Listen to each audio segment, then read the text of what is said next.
श्री राम। गुरुर्ब्रह्मा गुरुर्विष्णु गुरुर्देव महेश्वरा, गुरु साक्षात् परब्रह्म तस्मै श्री गुरुवे नमः। श्री राम। श्रीमद् भगवद गीता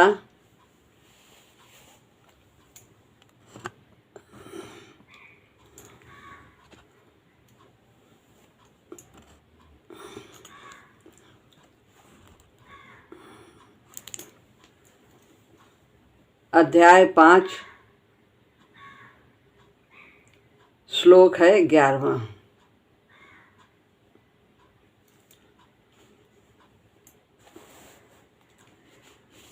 कायेन मनसा बुद्धया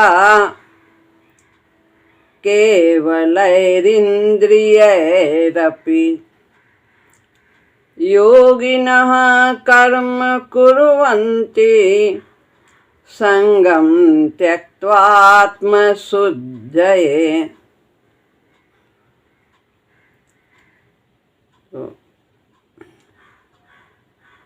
यहाँ पर ये देखना है कि दा और धा ये दोनों आधा है, बुद्धया या पूरा है। कैसे जानेंगे कि दोनों आधे हैं? वैसे तो नीचे वाला पूरा होता है, दा के नीचे धा है, लेकिन यहाँ पर धा भी आधा है, क्योंकि ये या जो है वो दा में छुआ है। यदि ये अलग होता, इसमें दा में टच ना होता, तो ये धा पूरा होता, लेकिन ये या दा में छुआ हुआ है, इसलिए दा भी आधा है और धा भी आधा है। गिनने में आप गिनेंगी तो फिर इसे छोड़ के ही गिना जाएगा दा और धा को। 8 यहाँ पे पूरा होता है या पे।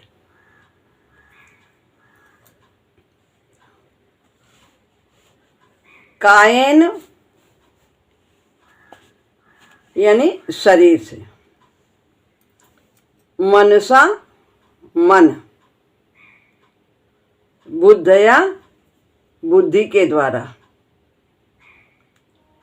केवलय केवल, रा है विसर्ग बन गया और फिर इसमें से ई निकाल लिया। इंद्रिय, इंद्रिय यानी इंद्रियां, और रा है इसमें भी या में विसर्ग बन गया, फिर उसके बाद बचा अपि। अपि माने भी, रा से विसर्ग निकाला, फिर रा में आ की मात्रा है, अपि पढ़ेंगे। योगिना, योगी कौन से योगी? कर्म योगी। कर्म यानी कर्म, कुर्वन्ति करते हैं, बहुवचन है, तो कुर्वन्ति यानी करते हैं। संगम माने आसक्ति, त्यक्त्वात् माने त्याग करके, आत्म माने आत्मा, आत्म शुद्ध, ये अंतःकरण की शुद्धि के लिए। आत्मा तो शुद्ध है, यहाँ सब जो आत्म तत्व है तो ये अंतःकरण के लिए है। अंतःकरण में मन, बुद्धि, इंद्रियां, शरीर ये सब आ जाते हैं। तो ये अर्थ पढ़ते हैं। कर्म योगी आसक्ति का त्याग करके केवल इंद्रियां, शरीर, मन और बुद्धि के द्वारा अंतःकरण की शुद्धि के लिए ही कर्म करते हैं। पहले जो इसके पहले हम लोगों ने श्लोक पढ़ा, ब्रह्मण्याधाय कर्माणि, ये भक्ति योग का था, किस प्रकार से भक्ति मार्ग के साधक निर्लिप्त रहते हैं कर्म को करते हुए। उसके पहले पढ़ा सांख्य योग के साधक किस प्रकार से कर्म करते हुए निर्लिप्त रहते हैं। 8वें और 9वें श्लोक में, 10वें में भक्ति मार्ग के साधक के बारे में बताया। अब इसमें कर्मयोग के साधक के बारे में भगवान बताते हैं कि योगी लोग जिन्होंने इस मार्ग पे चलकर साधना की है वे किस प्रकार से कर्मों को करते हुए निर्लिप्त रहते हैं। तो तीनों के बारे में भगवान ने बताया कि सांख्य योगी इंद्रियां इंद्रियों में बरत रहे हैं, प्रकृति प्रकृति में बरत रहे हैं, आत्मा कुछ नहीं करती, इस प्रकार से समझते हैं।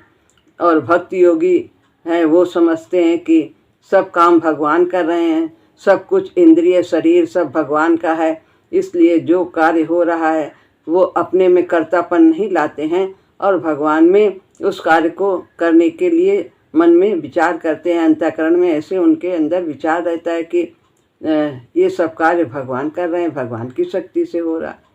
अब यहाँ पर जो कर्मयोगी हैं वो किस प्रकार से करते हैं, वो ये सोचते हैं कि संसार की वस्तु है और संसार के लिए ही अर्पित है। तो कल भी बताया था कि सांख्य योगी प्रकृति में कर्म को अर्पण करते हैं, भक्ति योगी भगवान में अर्पण करते हैं और कर्म योगी जो अब श्लोक चल रहा है इसमें संसार को कर्मों को अर्पित किया जाता है निष्काम भाव से। यहाँ पर भगवान कर्म योगी के कर्म करने की शैली बताते हैं कि वो किस प्रकार से कर्म करते हैं।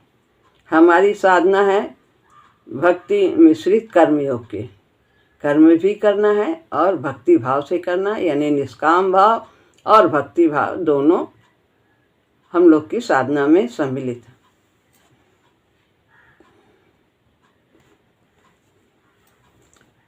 योगिना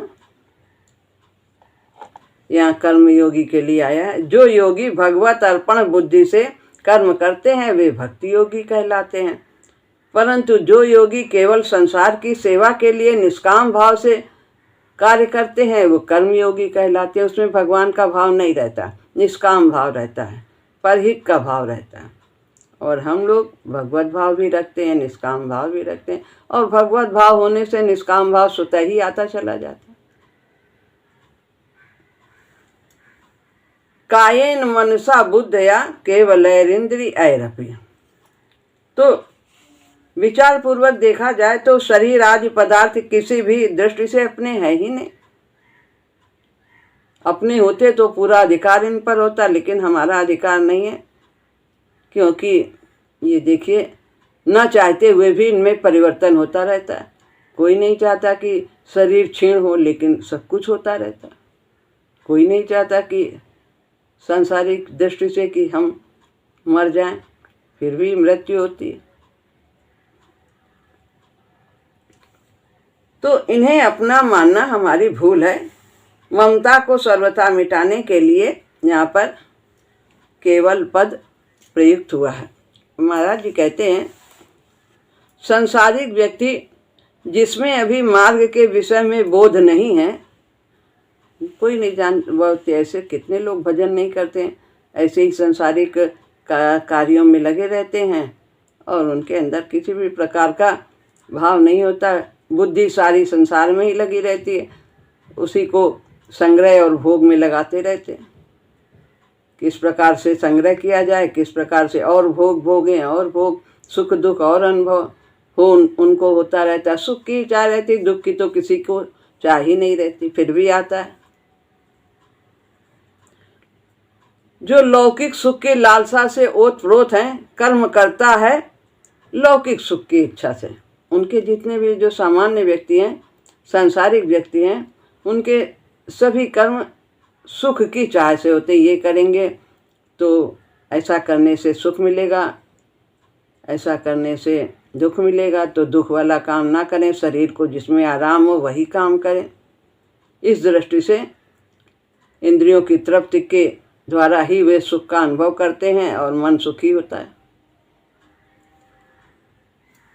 प्रायः तो कामनाओं के द्वारा बांधा जाकर कर्म करवाया जाता है। कामना है, कुछ पाने की सांसारिक चाह है, तो उसी से प्रेरित होकर के वो उसकी प्राप्ति के लिए प्रयत्न करता रहता है, पूरा जीवन इसी में खपा देता है, एड़ी से चोटी का पसीना एक कर देता है।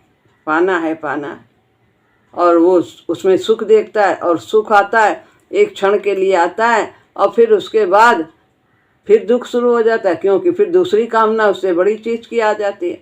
पहले उसको पाने के लिए कितने दुख उठाता है, और फिर एक क्षण के लिए जब वो प्राप्त हो जाता है, धीरे धीरे वो सुख जो मिली वस्तु है, उससे जो सुख उसने चाह किया था वो धीरे धीरे कम होने लगता है, क्योंकि दूसरी अन्य कामना आ जाती, फिर उसकी प्राप्ति में लगा। तो इस तरह साइकिल के पहिए की तरह, तीली की तरह वो घूमता रहता है। पहले कामना, फिर प्रयत्न, कामना होती है, फिर प्रयत्न होता है, प्राप्ति होती है, और फिर कामना आ जाती है। उसे लगता है कि वो पूरी तरह से स्वतंत्र है, परंतु वास्तव में ऐसा है नहीं। वो तो कामनाओं के द्वारा बंधा हुआ है, परतंत्र है। निम्न प्रकृतियां उसे बांधे हुए ले जा रहे। कामना तो निम्न प्रकृति ही है, पर योगी की स्थिति भिन्न है। ये तो सामान्य साधारण लोगों की बात बताई कि वो किस प्रकार से कर्म करता है। कामनाओं से प्रेरित होकर करता है, सुख की चाह से कर्म करता है। वो उस प्रकार से कर्म नहीं करता किस प्रकार से सामान्य व्यक्ति की तरह योगी नहीं कार्य करता। उसका प्रयोजन बहुत ऊंचा होता है, कर्म करने का उद्देश्य बहुत ऊंचा होता है। वो कर्म करके अपने को निर्मल करना चाहता है। प्रत्येक कर्म से निम्न प्रवृत्तियां उसकी क्षीण हो, यही उसका उद्देश्य होता है। वो निर्मल मन के द्वारा ही भगवान को पाया जा सकता है। तो ये है निर्मल मन जन सो मोहि पावा, और मोहि कपट छल छिद्र न भावा। तो निर्मल मन चाहिए, तो उसके कार्य इस भाव से होते हैं कि वो निर्मल हो जाए, मन की ये जो सुख दुख की चाह है ये सब समाप्त हो जाए। कामनाओं के कारण हम सुखी दुखी होते हैं, परंतु साधना रूप करता है, उसके कर्म का तरीका और होता है, भाव और होता है। वो कर्म को साधना रूप में करता है। जैसे कोई जप तप करता है अपने को पवित्र करने के लिए, जप करते हैं, तपस्या करते हैं, वैसे ही उसके कर्म होते हैं। जप तप करके वो अपने पापों को क्षीण करना चाहता है, निर्मल होना चाहता है। ऐसे ही जो कर्म योगी है वो अपने कर्मों के द्वारा अपने को निर्मल करता है, पवित्र होने के लिए कर्म करता है। यह है दृष्टिकोण में मौलिक भेद। सामान्य व्यक्ति कामनाओं के द्वारा प्रेरित होता है, और ये जो कर्मयोगी है वो अपने को निर्मल करने के लिए। क्योंकि उसका उद्देश्य बहुत ऊंचा होता है कर्म करने का। सांसारिक व्यक्ति का उद्देश्य होता है सुख पाना, लेकिन इसका उद्देश्य है अपने को पवित्र करना, ताकि वो परमात्मा की प्राप्ति कर सके। जो सुख के लिए कर्म करता है उसके लिए कर्म फल ही सबसे अधिक गणनीय है कि फल क्या प्राप्त होगा। जो सुख की चाह है, जिसके इससे आराम मिलेगा, इससे सम्मान होगा, इससे लाभ होगा, अनुकूल परिस्थितियों की चाह का ही उसके अंदर फल होता है, उसके लिए वही महत्व रखता है। सांसारिक व्यक्ति के लिए जो कर्म करने में सुख ढूंढता है वह कर्म के विषय में उसी दृष्टि से ऊंच नीच देखेगा। जैसा कि अभी कहा कि सुख मिलेगा कि नहीं, इससे वो यही दृष्टि देखता है। अगर शरीर को आराम मिल रहा है ऐसा काम करने से, न करने से, तो फिर वो काम आराम की ही दृष्टि से करेगा, नहीं जाएगा, क्योंकि सोने में आराम है, आलस्य में उसे अच्छा लग रहा है।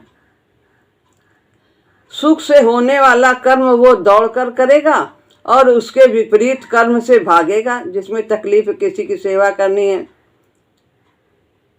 तो वो सोचेगा अरे कौन, इससे ज़्यादा आराम तो यहाँ है, अरे हम बैठे हैं और बहुत लोग हैं करने वाले, कर ही आएंगे, हमको क्या, कोई हम ही हैं अकेले। सुख से होने वाला कर्म वो दौड़ कर करेगा और उसके विपरीत कर्म से भागेगा। परंतु जो व्यक्ति अपने को पवित्र करने के लिए साधना रूप कर्म करता है, उसे तो विचारना होता है कि वर्तमान कर्म के द्वारा मैं निर्मल हो जाऊंगा अथवा मलिन हो जाऊंगा। वो ध्यान देता है कि हमारी मनोवृत्ति कैसी है इस कर्म को करने में, हम अपने लाभ के लिए कर रहे हैं कि दूसरे की सेवा के लिए कर रहे हैं। हमें प्राप्त हो जाए, दूसरे को चाहे कुछ मिले और चाहे न मिले, तो ये स्वार्थ दृष्टि है। नहीं, वो जो कर्मयोगी है वो दूसरे के लिए, लोक कल्याण के लिए कर्म करता है। उसको ये मानव जीवन की कीमत मालूम है कि कितना बहुमूल्य जीवन है, इससे हम परमात्मा की प्राप्ति कर सकते हैं। नर तन कर फल विषय न भाई, और स्वर्गो स्वल्प अंत दुखदाई। विषय भोग के लिए नहीं मिला है, ये भगवान की प्राप्ति के लिए मिला। जिस कर्म के करने में अधिक निर्मलता होगी वो अधिक ऊंचा होगा उसकी दृष्टि से। जिससे अधिक निर्मलता क्या होगी? जिसके करने से हमारा अहंकार दूर हो, जिसके करने से हमारे आसक्ति दूर हो। देना है, किसी को देना है, क्या है, आसक्ति कम हो रही, देने का भाव रहता है, सेवा का भाव रहता है। सेवा करने से अहंकार चूर होता है। अपने को जो कोई सेवक समझेगा, छोटा समझेगा, तभी वो सेवा कर पाएगा, नहीं तो एहसान करेगा। और एहसान सोचने से क्या होगा? और अहंकार बढ़ेगा। लौकिक दृष्टि से भले ही वो निकृष्ट क्यों, देखने में बहुत छोटा कार्य क्यों न हो, कि किसी की टट्टी साफ करनी है, झाड़ू लगाना है, ये सांसारिक दृष्टि से छोटा कार्य की देखने में। और जो मंदिर में बैठा मठाधीश बना, वो अपने को बहुत बड़ा समझ रहा है, हम इतने महान हैं, कितने बड़े हम सन्यासी हैं, तो क्या होगा? अगर ये भाव है तो फिर तो वो और निम्न प्रवृत्तियों को बढ़ावा मिलता है। किसी मैले आदमी का नहलाना, टट्टी साफ करना, झाड़ू लगाना दुनियादारी की दृष्टि से निकृष्ट कर्म समझे जाते हैं, परंतु साधना की दृष्टि से ऐसा नहीं है। महाराज जी कहते हैं, कल भी बताया था कि कैसे भगवान ने उदाहरण प्रस्तुत किया था कि यज्ञ में जूठे पत्तल उठाए, सबके आने वालों के चरण धोए। तो ये देखने में छोटा कार्य है, लेकिन वास्तव में इससे हमारा अहंकार चूर होता है। यदि ऐसा अवसर आए तो हमें इससे चूकना नहीं चाहिए।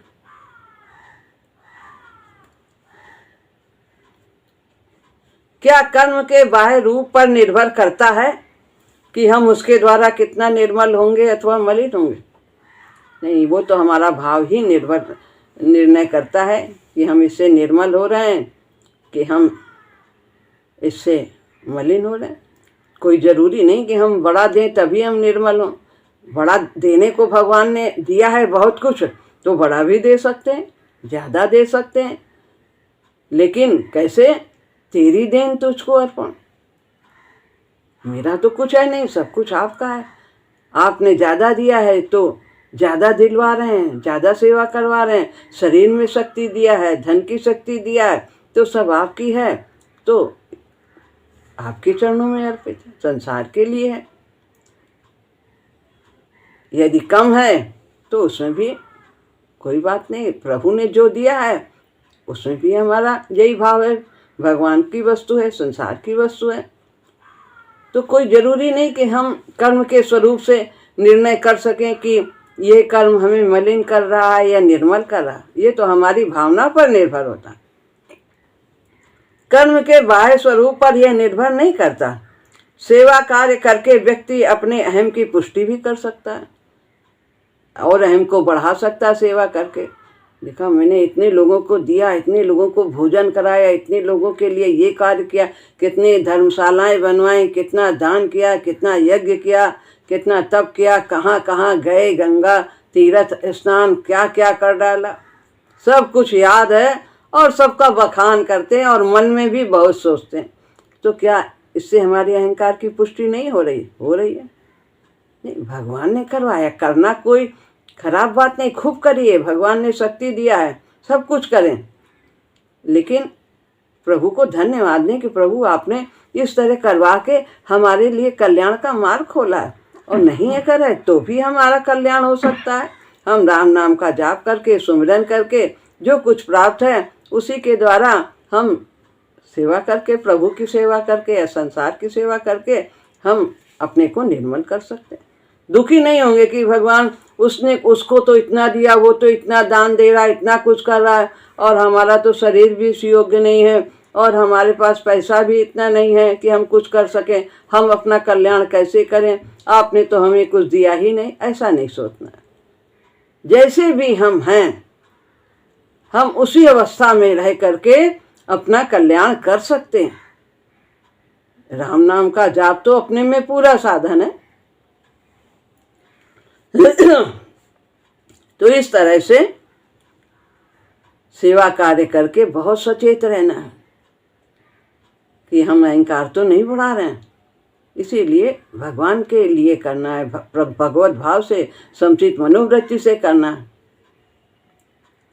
दूसरे की सहायता करके हम मदांध भी हो सकते हैं। मदांध है यानी मद में भर सकते हैं, अंधे हो जाते हैं। मदांध कुछ दिखता नहीं दूसरे का कि ये किसने करवाया, हमसे बड़ा कोई है ही नहीं, हम ही ने किया। और प्रभु से युक्त भी हो सकते हैं, हम मदांध भी हो सकते हैं से दूसरे की सेवा करके, मदद करके, और हम चाहें अगर हमारी भावना अच्छी है तो फिर हम भगवान से जुड़ भी सकते हैं। धन्यवाद प्रभु, धन्यवाद प्रभु, धन्यवाद। इसीलिए उपकारों का चिंतन करते रहना चाहिए। उपकारों, भगवान के उपकार अनंत हैं, असीमित हैं, बहुत कुछ उसने दिया है, जिसके हम योग्य भी नहीं है उतना उसने हमें दिया है। तो हमें क्या कमी है ये नहीं देखना है, जो कुछ है और जो कुछ इस शरीर से कर बनते हैं उसके लिए प्रभु को निरंतर धन्यवाद देना चाहिए। तो हम भगवान से जुड़े रहेंगे, भगवान की ओर एक कदम इस प्रकार करते हुए हम आगे बढ़ते चले जाएंगे। कर्म का प्रभाव हमारी मनोवृत्ति पर निर्भर करता है, इसका क्या प्रभाव होगा, हम मलिन होंगे या निर्मल होंगे, तो ये हमारी सोच पर निर्भर करता है, कर्म के स्वरूप पर नहीं निर्भर करता है। अतः प्राप्त कर्म के करने का आदेश है, वही कर्म जो हमारे लिए स्वधर्म है। तो हमें गीता क्या उपदेश देती है, जो स्वधर्म है हमें वही करना। स्वधर्म है क्या, जो हमें विकास की गति में तेजी से आगे ले जाए, वही हमारा स्वधर्म है। जो जिससे हमारी निम्न प्रवृत्तियों का शोधन हो, वही हमारे लिए स्वधर्म है। तो हम काम किस लिए करते हैं इस पर निर्भर करता है कि हमारे लिए वो कर्म कैसा होगा। हम काम किस लिए करते हैं, उद्देश्य, पदार्थ, क्रिया, भाव और उद्देश्य, ये उत्तरोत्तर अधिक महत्वपूर्ण है। पदार्थ तो सभी के पास है, शरीर भी पदार्थ है और बाकी जो भी साधन है सब पदार्थ हैं, सबके पास है साधन, है पदार्थ, सभी के पास है कुछ ना कुछ, क्योंकि शरीर यापन के लिए अन्न जल रहना सब कुछ भगवान ने दिया है और शरीर भी दिया है, ये सब पदार्थ हैं। हमें इनका उपयोग करना चाहिए, कार्य रूप में परिणित करना चाहिए, सदुपयोग करना चाहिए। अगर हम इनका उपयोग नहीं करते तो पदार्थ का कोई महत्व नहीं। शरीर है, यदि हम इसका सदुपयोग नहीं करते इसे भोग विषय में लगा देते हैं तो व्यर्थ हमारा जीवन चला जाता है। तो इसका सदुपयोग करना चाहिए, भजन में लगाना चाहिए, सेवा में लगाना चाहिए, भगवत भाव से कर्म करें।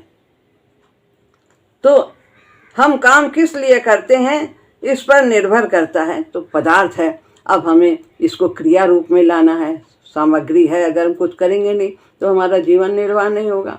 तो क्रिया करने में हमारा भाव कैसा है, जो हम कार्य करते हैं, भोजन बनाते हैं या किसी के लिए कुछ करते हैं तो भाव कैसा है, निष्काम भाव है कि नहीं है, भगवत भाव है कि नहीं है।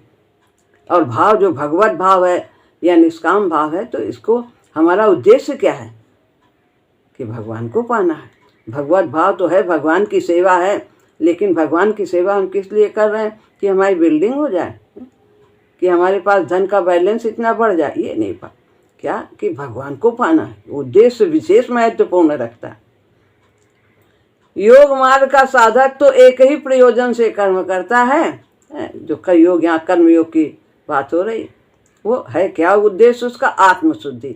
आत्मा में सब कुछ, आत्म का यहाँ मतलब है कि मन शुद्ध हो, बुद्धि शुद्ध हो, इंद्रियां प्रभुमुखी हो, प्रभु के लिए कार्य करें और शरीर पूरा इसी में लग जाए, अंतःकरण हमारा शुद्ध हो। यहाँ आत्मशुद्धि का तात्पर्य अंतःकरण की शुद्धि से, कि ये जब सब निर्मल हो जाएंगे, विकार से रहित हो जाएंगे तो प्रभु तो फिर मिलाएं, वो तो है ही है हमारे पास, वो तो प्रत्यक्ष हो जाएंगे, हम उनका अनुभव करेंगे। आत्मशुद्धि है, क्या है आत्मशुद्धि? निम्न प्रकृति का शोधन। निम्न प्रकृति का शोधन यानी ये निम्न प्रकृति जो प्रवृत्ति है, हमारी प्रकृति है, स्वभाव है, इसका परिवर्तन हो जाए, परिशोधन हो जाए, ये उच्च प्रवृत्ति में बदल जाए। ये एक प्रकार की ऊर्जा है, इसको सही दिशा देना है, ये शक्ति है। तो जैसा पहले बताया था कि काम भगवत काम में बदल जाए, भगवान को पाने की इच्छा हो जाए, क्रोध क्षमा में बदल जाए, लोभ संतोष में बदल जाए, प्रेम हमारा जो मोह है वो प्रेम में बदल जाए, अहंकार जो अपनी शक्ति दिखाई दे रहे, मेरा बल मेरे पास, तो वो सब भगवान की शक्ति दिखाई दे, तेरी शक्ति से। यही निम्न प्रवृत्ति का शोधन है। राग द्वेष समाप्त हो जाए, राग द्वेष ये जब समाप्त होंगे तो हमारे अंदर अनुराग हो जाएगा। अनुराग अकेला है, ये अगर अनुराग होता है तो द्वेष नहीं आता, राग है तो द्वेष आएगा। अनुराग तो निरंतर बना रहता है, वो हमारा प्रभु से होता है। धूप पड़े या छाई, बंदा रुकने वाला नहीं, कुछ भी आए आपकी ओर से हमें स्वीकार है, निश्चित रूप से हमारे कल्याण के लिए ही। हमारे भीतर काम क्रोध लोभ मोह आदि रहते हैं, विकास क्रम में इन सभी का दूर हो जाना, रूपांतरित हो जाना, जैसा कि अभी रूपांतरित बताया है, नितांत आवश्यक है। दिव्य प्रकृति प्रबल होनी चाहिए। दिव्य प्रकृति भगवान का स्वभाव, जो जैसा प्रभु का स्वभाव है हमारा भी वही गुण है, वही स्वभाव, लेकिन वो माया के आवरण के कारण वो प्रकट नहीं है। तो हमें दिव्य प्रवृत्तियों को पुष्ट करते जाना चाहिए, अच्छी आदतों को अपने अंदर लाने का प्रयास करना चाहिए। धीरे धीरे दिव्यता बढ़ती जाएगी और निम्न प्रवृत्तियाँ ये इनका परिशोधन होता चला जाएगा। और ये कैसे होगा? ये राम नाम के जाप से होगा, सत्संग से होगा, गुरु की वाणी सुनने से होगा, मनन करने से होगा। निम्न प्रकृति में काम करने वाली शक्ति दिव्य प्रकृति में रूपांतरित हो जानी आवश्यक है। ये रूपांतर हो जाता है निम्न प्रवृत्तियों का दिव्य प्रवृत्तियों में, ये दैवी गुण में परिवर्तित होते चले जाते हैं।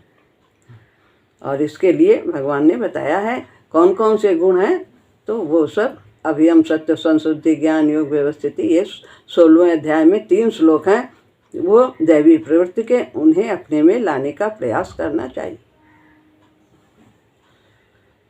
समुचित मनोवृत्ति से किया गया कर्म इस काम को सहज में कर देता है। इसका उपाय बताया है कि समुचित मनोवृत्ति, यही भगवान के लिए, भगवान की शक्ति से और भगवान के द्वारा, यही भगवत भाव, यही समुचित मनोवृत्ति, जो इसके पहले हम लोगों ने अभी 10वां श्लोक पढ़ा है, यही ब्रह्मण्याधाय कर्माणि, भगवान के लिए कर्म को करें, अपने लिए ना करें। तो यही है, भाव यही होना चाहिए। कर्म भगवान को भोग लगाते हैं, फिर उसको फिर प्रसाद रूप में ग्रहण करते हैं, तो वो यज्ञ शेष हो जाता है। यज्ञ है, भगवान को अर्पण किया, यज्ञ हो गया। अब उससे जो प्रसाद मिला वो यज्ञ शेष है। यज्ञ शेष के खाने वाले के सभी पाप क्षीण हो जाते हैं। जो यज्ञ शेष ग्रहण करता है, कुछ भी लिया है प्रभु को अर्पण करके, भाव ही लेते हैं भगवान, वस्तु तो उन्हें चाहिए नहीं। तो भाव हम अपने इस प्रकार से बनाते हैं। वो कर्म कैसे होना चाहिए? संगम त्यक्त्वात्म, जो भी हम कार्य करें आसक्ति से रहित होकर कर्म करें। कर्म तो करना है, कर्म किए बिना रह नहीं सकते। समाज में रहते हैं, परिवार में रहते हैं, तो जिम्मेदारियों का निर्वाह करना है। कैसे करें? आसक्ति से रहित होकर, मेरा नहीं, भगवान का है, प्रभु का है, संसार का, मेरा कुछ भी नहीं। तो इस प्रकार से आसक्ति, चिपकन, लगाव, ये सब आसक्तियां हैं। तो अपना मानना ही आसक्ति है। योगी सब प्रकार की आसक्ति से रहित होकर के कर्म करता है। करने में जो कर्म के प्रति लगाव हो जाता है, हमें तो यही काम करना है, यही काम करना है, बड़ा ही काम करना है, उससे भी बचने की वो चेष्टा करता है। जो करवा लो, जैसी परिस्थिति है, कभी ऊंचा काम बड़ा से बड़ा कर सकते हैं, छोटे की स्थिति आ गई, निम्न स्तर हो गया हमारा, तो हम उसमें भी शर्म नहीं करेंगे। वो उस स्थिति में भी रहकर जो हमें कर्म करने हैं हम करेंगे। कोई धन से बड़ा नहीं होता, मान से बड़ा नहीं होता है, बड़ा होता है भगवान के भजन से होता है, भगवान के जनों की सेवा करने से होता है, प्रभु के सुमिरन से होता है बड़ा। क्या योगी केवल मात्र मन से ही कर्म करता है? नहीं नहीं, वो तो सबसे करता है कर्म। योगी इंद्रियों से भी करता है, बुद्धि से भी करता है। जो बुद्धि अभी तक संसार में लगी थी, संसार को पाने की चाह में लगी थी, वो भगवान के पाने में लगा देता है। इंद्रियां भी उसी ओर चलने लगती हैं, वही कार्य करती हैं, वही कार्य वही रहता है। बस मन की वृत्ति है वो बदल जाती है, कर्म तो वही करने। देखने में अंतर नहीं लगेगा, लेकिन उसके अंदर का भाव भिन्न होता है सामान्य के अलावा। वो सभी स्तरों पर काम करता है, अपनी समूची शक्ति का इस यज्ञ में उपयोग करता है। यज्ञ है जो कर्म भगवत भाव, निष्काम भाव से होता है, वो सब यज्ञ है। यज्ञ छपित कलमसा, और यज्ञ हमारे सभी कलमश को नाश कर देती, क्षीण कर देती है। तो पहले कहा जाता था तप छपित कलमसा, तपस्या, लेकिन अब गीता में कहा है यज्ञ छपित कलमसा, भगवान ने कहा। तो यज्ञ भाव से ही कर्म करना।